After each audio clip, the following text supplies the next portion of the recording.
So let's suppose you're doing the silent and sneaky approach. Today I'm going to be going over all the optional preps, discussing which ones you should do and which ones you shouldn't do.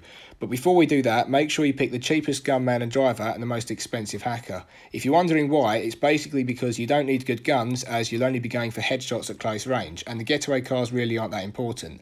And the reason you should pick the best hacker is because the hacker determines how long you get inside the vault. But if you're looking for a more detailed explanation, then click on the link at the top of the screen. And that's where I explain which is the best gunman, driver and hacker to use for all three heist approaches. But with that out of the way, let's get straight into it. So, for the choice of weapons, it really doesn't matter which loadout you pick. They've all got suppressors on them, so just pick whichever one you want. And for the getaway cars, you're going to want to choose the Sentinel Classics because they're fast and they handle quite well. So, now that we've covered all that, we're going to move on to the first optional prep, which is the patrol routes. Now, this one's a really easy and straightforward one to do.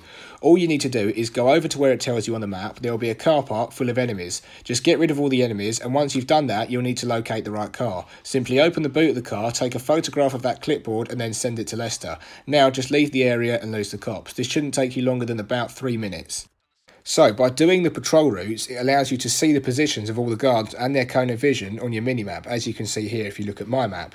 Now, if you do the heist without doing the patrol routes, then you won't be able to see the guards on your map, and this will make things so much more difficult, because the whole point of silent and sneaky is to avoid being spotted by the guards, and if you can't see their cones of vision on your map, then it's easy to accidentally walk into it without realising, and then you risk getting caught. Whereas, if you do the patrol routes, you can see the positions of every guard on your map, making it much easier to not get spotted.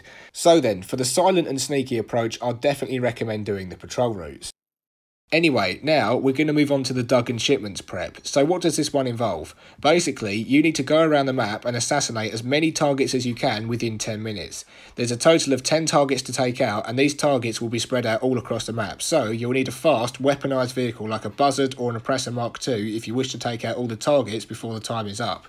Now, what does this setup mission actually do? Basically, how it works is the more targets you take out, the less armour the guards will have on the heist. So, if you do the heist without doing the Dug and Shipments, then the guards will be equipped with body armour, bulletproof helmets and powerful weapons, as you can see here. And if you complete the Dug and Shipments setup, then the guards won't have any armour at all and will have really poor weapons. So, should you do the Dug and Shipments for the silent and sneaky? I'd say yes, because if they're wearing bulletproof helmets, then you can't headshot them, and instead what you'll have to do is run up to them and melee kill them by smacking them in the head with your guns, as you saw us doing here. Whereas, if you do the Dug and Shipments, then obviously they won't be wearing any bulletproof helmets, so you can just headshot them like this.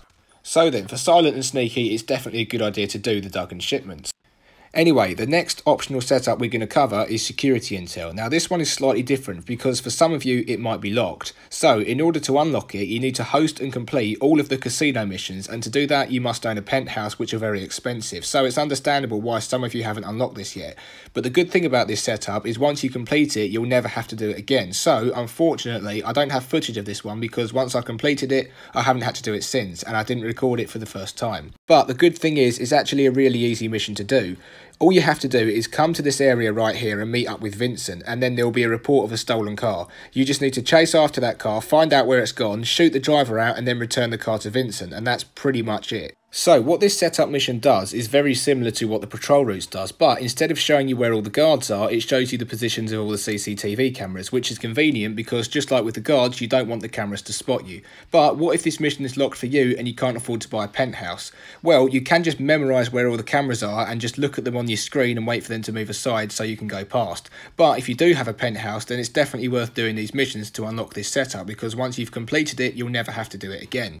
Okay, so now we're going to move on to the power drills mission, and again, this one's really easy. All you need to do is go over to a construction site. There will be a few enemies there. I'd say just kill the enemies, otherwise they'll keep trying to attack you.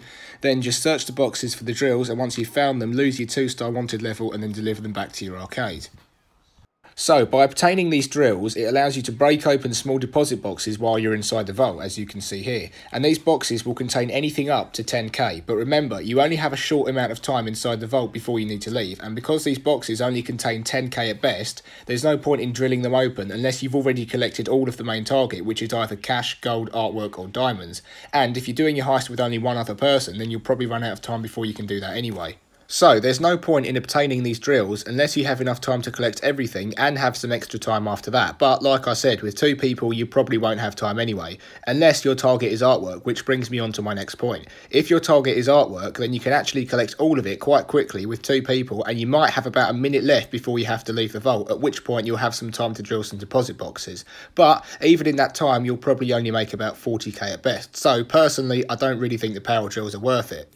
Anyway, the next optional prep we're going to cover is the EMP device, and again, this mission is straightforward and easy. You just need to go to the airport, steal a cargo bob and fly over to where it tells you. Once you're there, you'll see a small green device. Simply pick it up with a hook and then fly off. Now, you will receive a 3-star wanted level, so gain altitude and make sure you avoid any police choppers. And once you've lost the cops, deliver it to the power station. So, if you're wondering what this EMP device does, it basically allows you to cut the power and switch off all the lights in the casino for 1 minute while you're doing the heist. Now, you might be thinking, how's that going to help? Well, by switching off all the lights, it greatly reduces the guard's cone of vision, meaning that you're much less likely to get seen by them. So you can just get right up close to them and kill them, and they won't see you coming. And not only that, it also disables all the CCTV cameras as well, so you can just run right past them without being spotted. Now, because the lights are switched off, it's almost completely pitch black, so you're probably wondering how we're able to see where we're going and why everything appears to look green. This is because we're using night vision, and this is where the next setup comes into play. Now, this setup is the Infiltration Suits, and what these do is equip you with night vision so you can see where you're going if you decide to use the EMP device. Now, this is arguably one of the hardest setup missions to do because sometimes the Infiltration Suits will spawn at the military base, meaning you'll have to fight your way through loads of enemies in order to get to them. So what I do is use a Kuruma for protection, but you can do this stealthily, which I highly recommend because that way you won't get seen straight away. So what you do is you just pick them off one by one using a silenced weapon, and also have your Kuruma nearby, so if they do spot you, you can get back in it and avoid getting killed. Once you've taken out all the enemies, just hack the keypad to open the door, then collect the Infiltration Suits, lose your wanted level and deliver them back to your arcade. So here, just like I showed you earlier, we've cut the power using the EMP device and we're able to see where we're going because we have the Infiltration Suits. Now, if we do the heist and activate the EMP device without obtaining the Infiltration Suits, then it'll be almost completely pitch black, as you can see here. Now, you can just use your minimap to see where you're going, and obviously you'll still be able to see the guards on your map, but it'll be much harder to get headshots because it's so dark you can't exactly see where their heads are. So, if you're going to get the EMP device, it's a good idea to get the Infiltration Suits as well, because that way you'll be able to see where you're going. But is the EMP device actually worth getting? I'd say it's all down to personal preference, because for me, I think the heist is pretty easy without it. But if you find the silent and sneaky approach difficult, then I'd say it's worth getting, because it greatly reduces the guard's cone of vision and disables all the CCTV cameras. And also, it's completely up to you when you use it. It doesn't just activate by itself, so you can activate it before or after you've hit the vault. Now, if you don't plan on using the EMP device, then obviously don't bother with the Infiltration Suits, because you don't need night vision if you're not going to switch off the lights. But anyway, now we're going to move on to the final optional setup, which is the security pass. There's actually 2 different passes. There's a level 1 and there's a level 2 pass. So obviously you're going to want to pick the level 2, which is the one that's got 2 pictures on it, as you can see there. Now, unlike the Infiltration Suits, this mission is really easy. Basically, all you need to do is go over to a certain area, find the security pass, and you don't even need to deliver it to the arcade. You just need to leave the area, and that's pretty much it. So, there's actually 2 versions of this mission. The first one we're going to cover involves you going to this party of NPCs and just blending in for a few minutes while Lester locates the right target. Then all you need to do is find the security pass, pick it up, leave the area, and the mission is complete. And the second version of this mission involves you stealing a hearse, driving it to the morgue and searching the dead body of a casino valet. Now, when you steal the hearse, you'll get a 2-star wanted level, so just drive in the back alleys to lose the cops, and once you've lost them, pull up at the morgue. When you're inside, find the dead valet and search him for the pass, then just exit the building and leave the area, and that's pretty much it. Also, when you're doing this setup, you won't have to do both of these missions, it'll either be one or the other. So, by obtaining this pass, it basically allows you to open any locked door simply by swiping it. But what if you do the heist without getting this pass?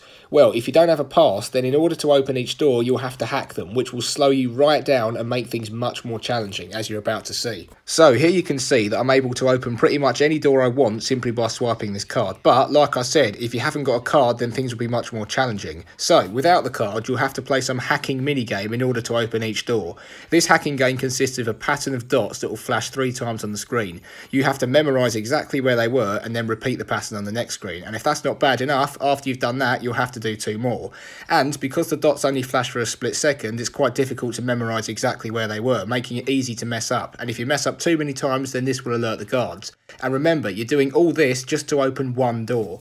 So then, if you're happy to stand there for ages playing some tedious hacking game in order to open each door, don't get the level 2 security pass. Or, if you're like most people and can't be bothered with all the hassle, get the level 2 security pass and open any door you want simply by swiping a card.